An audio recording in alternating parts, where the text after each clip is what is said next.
in the CIA who retired in 1990. Co-signing a lot of us heard of a lot of the document that we had not heard about before. It's called the National Intelligence Estimates.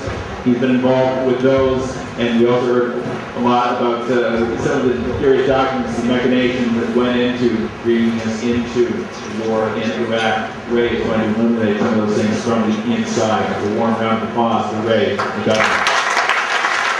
Thanks very much.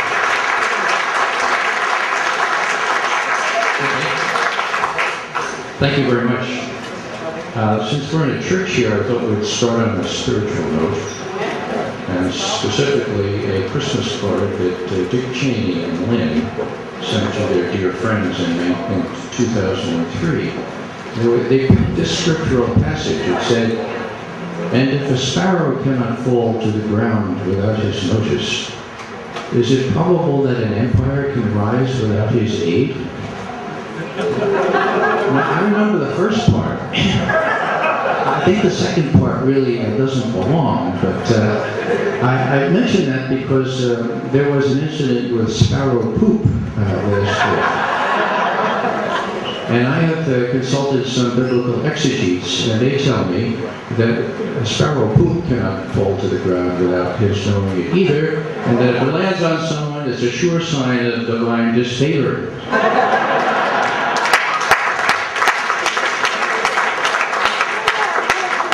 On a more serious note, I would like to recommend to you that if you read one speech in connection with Iraq, just read what Dick Cheney said on August 26, 2002, before the Veterans of Foreign Wars. Because there were all the lies, there were the terms of reference for the intelligence, there was the nuclear menace, the mushroom cloud, the whole bit. Something you may not know is that Tony Zinni, who had been the chief of CENTCOM, commander of those forces, and had retired 2 years previously, was there to get an award, and he couldn't believe what he was hearing. Iraq has all manner of weapons of mass destruction, could get a nuclear weapon in a year. He knew all the intelligence. He never saw any of that, even in the 2 years since, when he still had access to that intelligence. And he emerged thinking, my goodness, these people are off on a terrible note, and they don't know what they're getting into. Of course, he was completely right.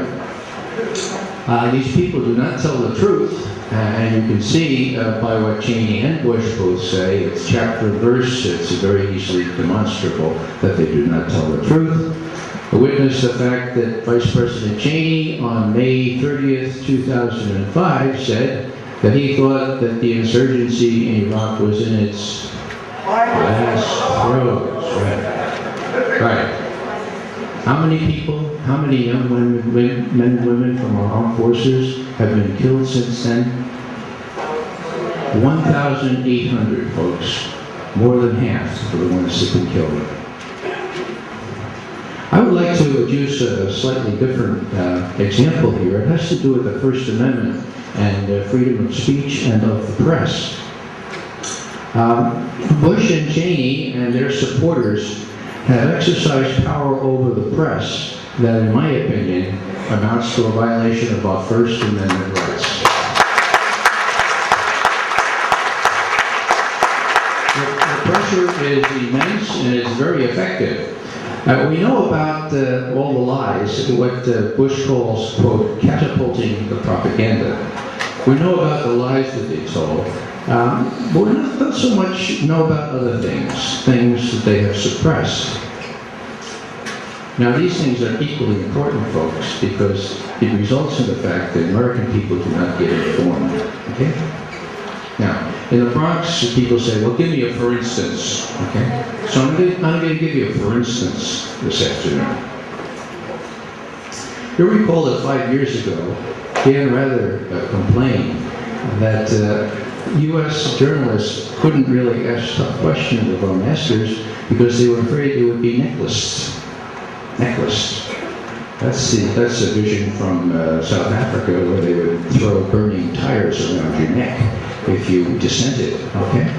So Dan quit a couple of years later to start his own independent program, Dan Rather Reports, on HDNet, not CBS, promising that viewers would see hard-hitting, courageous reporting that he couldn't do at CBS. Well, the White House threw a scare into old Dan rather recently, and he caved in again. 1 minute, Ray. Specifically, I'm talking about a program for Dan and Matt Rather reports, meticulously prepared by an award-winning producer. The special included interviews with an impressive string of first-hand witnesses to the neoconservative machinations prior to the U.S. attack on Iraq. Rather was pleased. He was rather pleased, I would say, until he got a call from Dick Cheney's office. At which point, the executive producer descended upon the producer who did all the work and said, "Do you know what you're doing? You could bring down the whole Dan Rather reports on us. The operation could be closed down if you go through with something like this." She was summarily fired, and that's the end of that particular story, except, being the courageous woman she is, this documentary is going to come out later this year because she's raised some private funds for it. What's the point here? The point is that Cheney and the White House exert enormous pressure over what we are allowed to see and hear. They instill such fear in the press that it results in serious reporting getting killed. And the result is massive public ignorance. And as John Adams and Thomas Jefferson both said, the core of democracy is an informed citizenry. So, who's to blame for this? Well, the leaders of the Fourth Estate share in this blame, of course, but we can't impeach them, can we? Okay. Well, we can impeach these clowns, and I think we need to. Because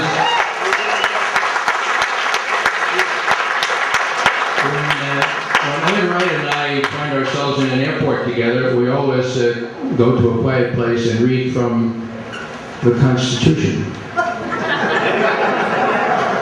And today we were reading the First Amendment. And it says something about abridging the freedom of speech and of the press. It's the very first of the first 10 amendments. I think it's equally serious that our people are kept in the dark because of positive lies and because of great pressure on our media not to tell the truth and not to tell these stories. Thank you very much.